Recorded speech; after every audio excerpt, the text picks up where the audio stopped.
안녕하세요. 바람샘사의 바람입니다. 오늘은 제 28번째 영상인데요. 이번 영상에서 말씀드릴 주제는 세무사시험 합격과 나이의 상관관계에 대해서 말씀드리고자 합니다. 많은 분들께서 세무사시험은 몇 살에 합격해야지 좋을지 혹은 몇 살까지 붙어야 좋을지에 대해서 궁금해 하실 수도 있는데요.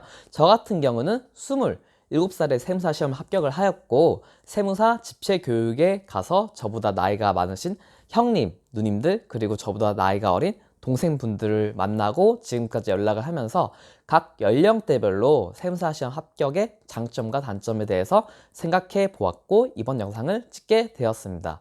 이번 영상은 세 가지 연령대로 나누어서 말씀드릴 거고요. 각 연령대별로 장점과 단점에 대해서 말씀드리도록 하겠습니다.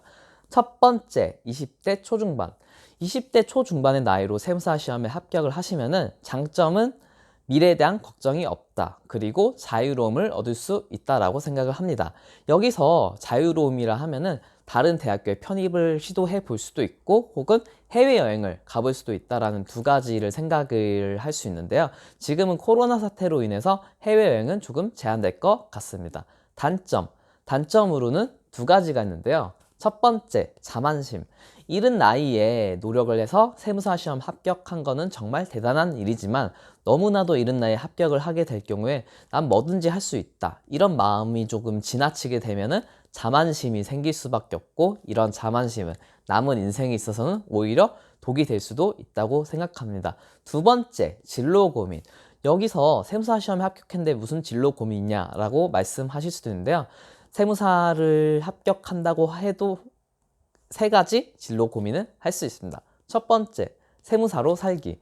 근무세무사를 하고 개업세무사를 하면서 살 수도 있고, 두 번째, 공무원 준비. 공무원에 합격하여 가지고 국세청 경력을 쌓을 수도 있습니다. 세 번째, 사기업 입사. 금융권 혹은 증권 회사에 들어가서 나의 커리어를 키울 수도 있습니다. 이렇게 선택할 수 있는 진로들이 있다 보니까 어린 나이에는 어떤 선택을 해야 현명한 선택을 할 수 있을지에 대해서 많은 고민을 할 수 있는 단점이 있습니다. 물론 어떤 면에서는 장점일 수도 있고요. 두 번째, 20대 후반, 30대 초중반. 20대 후반, 30대 초중반에 합격을 하시면은 장점으로는 취업 걱정을 할 필요 없다. 그리고 두 번째로는 여담이지만 소개팅이 많이 들어옵니다. 단점으로는 첫 번째, 진로 고민. 앞서 20대 초중반 합격자들과 비슷하게 20대 후반, 30대 초반에도 진로 고민을 할 수 있습니다. 두 번째, 개업하기에는 조금 이른 나이. 저희가 20대 후반, 30대 초반, 물론 대학교에서 보면은 어느 정도 나이가 있다고 보실 수 있지만 사회에 나와서 사장님들을 맞닥뜨리게 되면 거의 아버지뻘 분들이 많이 계십니다.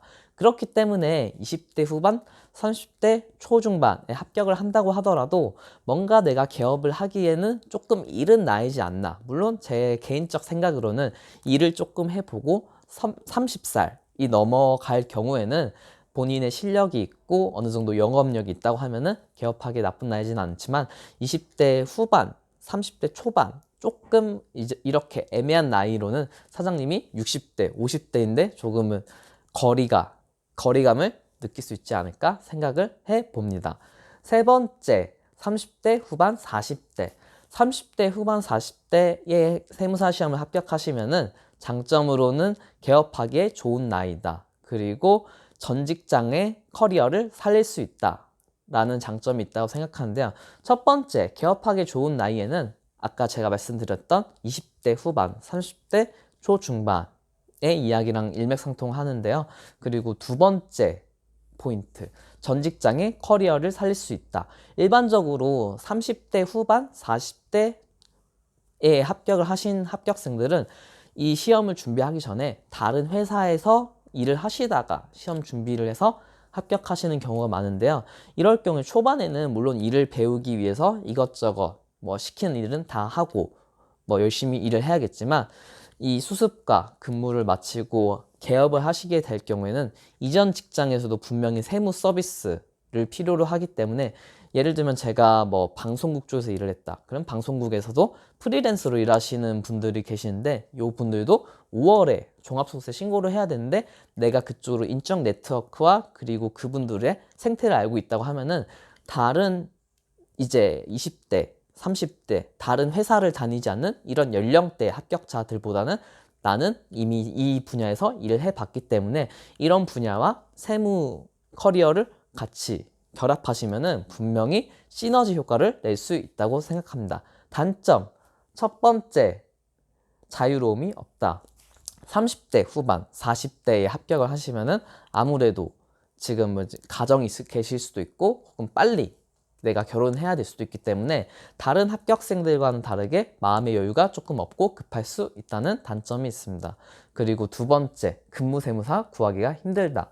아무래도 근무세무사라는 타이틀 혹은 수습세무사도 마찬가지겠죠. 이런 수습세무사, 근무세무사는 막내로 들어간다고 생각을 하시면 편하기 때문에 이미 사무실에 나보다 나이가 많은 상사분이 있으면 모르겠지만 보통은 어리면 20대 초중반, 조금 나이가 있다고 하더라도 30대, 40대 요런 연령대로 사무실에 많이 구성이 되어 있기 때문에 물론 다른 사무실도 있을 수 있습니다. 그렇기 때문에 내가 근무세무사를 자리를 구한다고 하더라도 나보다 상사가 나보다 나이가 어릴 경우에는 조금 사무실에 밸런스가 깨질 수 있다고 생각하시는 대표님들이 계시기 때문에 다른 연령대들보다는 수습세무사, 근무세무사 자리 구하기가 힘들다고 생각합니다. 지금까지 총 3가지 연령대로 말씀을 드렸는데 어떻게 만족이 되셨나요? 네.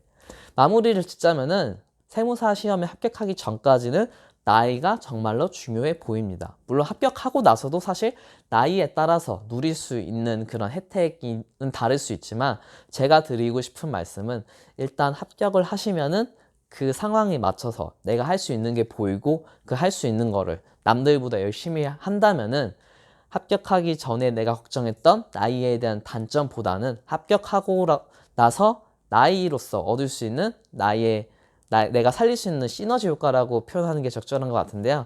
그런 시너지 효과와 행복함을 누릴 수 있기 때문에 지금 전국에 열심히 공부하고 계신 수험생분들은 나이 걱정은 조금 뒤로 밀어두시고 열심히 공부해서 이번 세무사 시험 올해 2021년 세무사 시험에 꼭 합격하셨으면 좋겠습니다.